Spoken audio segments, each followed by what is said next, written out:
अस्सलाम वालेकुम viewers, welcome to Urdu से यूट्यूब चैनल।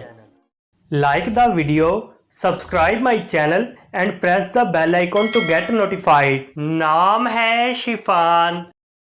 शिफान नाम की इंग्लिश में स्पेलिंग बनते हैं SHIFAN।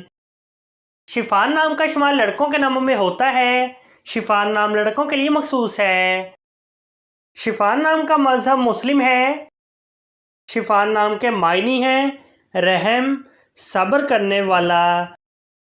शिफान नाम के इंग्लिश में 6 हरूफ हैं और ये एक लफ्ज़ है। 6 वर्ड्स एंड 1 लेटर।